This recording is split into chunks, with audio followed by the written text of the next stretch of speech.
I used to not get the desert. Red rock and heat, I just didn't really think it was for me. Until last year when I met up with a girl on the internet to backpack the Havasu Falls Trail in Arizona on Havasu Nation land, and I do totally get it now. The red rock at sunset, the hardiness of the plants that do live in this inhospitable environment, the way the geology is in front of you in a way that tells a story. In hindsight, for me, I think it was a heat thing. I'm a water person living on the Great Lakes working as a kayak guide, but it turns out there is water in the desert, and when there is, it's really, really beautiful. And in the wake of water, when it's long gone, the echoes are really dramatic. Last year was the Grand Canyon. This year I met up with Sarah from Exploren Borgen in Moab, Utah to backpack the Needles District of Canyonlands National Park. Canyonlands walks you through rocks deposited by predecessors to the Rockies and the Appalachian Mountains, carved out by the Colorado and Green Rivers, also carved out by flash floods, over millions of years and then uplifted into the Colorado Plateau. We got kind of a late start backpacking the 10-plus mile Chesler Park Loop on day one, and we did suffer moderately for it. I was really, really out of shape this year, had kind of a brutal winter with a lot of time inside. It's hard to talk about backpacking in the desert without talking about the heat. Whatever the forecast says, think hotter. I was living for breaks in the shade. Our initial plan was a 3-day, 20-ish mile loop, and we'd planned about 2.5 liters of water per person per day. We ran into a ranger around a mile from our campsite, and she checked in on our water situation, assured us that we probably had enough, like emphasis on probably, and then warned us that the Lost Canyon trail that we would be on tomorrow was more challenging than the trail we had currently been on and more difficult to follow. Basically, we just put that information in our back pocket, headed to camp, chilled for a little bit, and then took stock of our water situation, which was less than we had told the ranger. I think the hardest part of backcountry adventures in general is risk management and how it intersects with group dynamics. There's like this slippery gray area where no one wants to be overly cautious or call a trip too soon, and this unspoken, like, backpacking is a little bit supposed to be about suffering, but how much suffering are we actually okay with? Luckily, Sarah and I both have backcountry leadership experience, and honestly, for someone who I'd met 24 hours before this was the easiest risk management chat I'd ever had. We just looked at the water and were honest. We agreed that, yes, we could definitely finish the trip safely on the original route, but it would mean rationing water and being really stringent and probably not drinking any coffee. And it would be a little bit riskier than perhaps we wanted the first backpacking trip of the season to be. For sure we could make it, but it wouldn't be fun. So instead of a 3-day backpacking trip, we took a 2-day and decided to get up early, had our morning coffee, watched the moon set, hiked out to take the extra day exploring Moab. This morning was actually perfect. It is hard to overstate how pretty the light was. The moon over the desert spires, the early morning chill in the air, the way the canyons lit up orange and red. I really do think that the desert needs to be experienced at sunrise or sunset in order to appreciate it, because the heat of the day washes it out where the softer light seems to make it larger than life.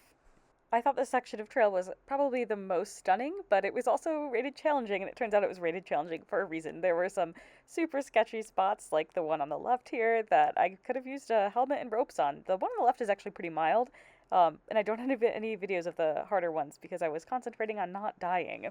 We made it to the cart before noon, and then took a chill rest of the day in Moab, planning out what we were going to do with our bonus day, and settled on Arches National Park.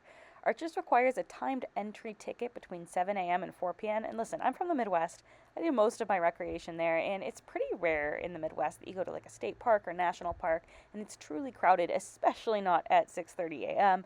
Arches was crowded. It's not that I dislike crowded parks per se. Popular things are popular for a reason, and I think there's a lot of really cool, I think it's rather cool here that there are so many short, stunning trails in Arches that are accessible to pretty much anyone who can walk, but I definitely prefer an outdoor experience with solitude, even when that means giving up the big, expansive, iconic views, which I think is one of the reasons I've gravitated towards the upper Midwest so much. It's pretty, but not pretty in the way that will ever draw throngs of tourists. After Arches, we set out to find some water in the desert, and success! There are a lot of hiking trails near Moab with waterfalls or streams that you can swim in and cool off. Trails like this one are the reason I like desert hiking. Also, wow, my legs are pale. We spent the heat of the day in a brewery, hiding out, and then headed over to the Needles overlook outside of Canyonlands for sunset and some delicious dehydrated meals for dinner. We had the whole overlook pretty much to ourselves and got to talking about, how does one even make a good YouTube video, because clearly I do not know. Anyone can be an absolute idiot outside. People pay me to do this. I do this in front of people. I'm very popular.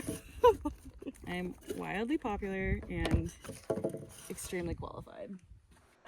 Yeah, anyone can be an idiot outside for sure, and I definitely am. But I do think sometimes people get the idea that I work as an outdoor guide and I'm an outdoor influencer, and that somebody who is those things is like a certain way. Like I'm cool or inherently interesting or inherently put together, and I'm kind of none of those things in real life. And last year on one of my women's paddling trips that is, someone told me I was way goofier in real life than expected, and I kind of love that, but it made me wonder, do I come off as unapproachable online? Maybe sometimes, but it's impossible to like convey the entirety of a person and what they're like in real life online. And I've spent a lot of time separating what people think of me in my writing and my online presence from what people actually think of me, the person, because it's not the same thing, really. Anyways, Sarah and I talked about that while the sun set, about like the difference between you, the person, and what people think of you, the person, and what is the difference exactly. We woke up early the next morning to have breakfast on a nice looking rock just after sunrise, and you know what? I actually like the desert. There's this balance of these busy, photographed, Instagram popular places with their own little histories, and then there's the wild places too, where the sky feels really, really big.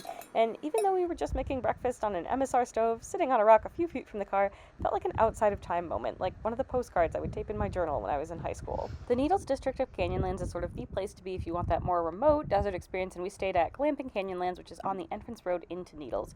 It's got sort of like camping meets backpacker hostel vibes, but with most of the comforts of sleeping inside. This is what the inside of one of the tents looked like, and we had kind of crazy weather for a little while there. I feel like the wind died down as soon as I turned the camera on. For our last day in Moab, we had kind of an early start, and man, there is really nothing quite like a desert sunrise.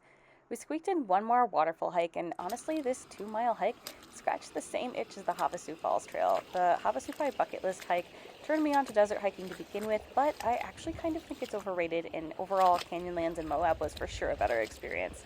I feel like there was a lot more to do in the area, less people, more variety, and it was a lot cheaper than flying out to like Vegas, renting a car, and then paying for the $455 permit.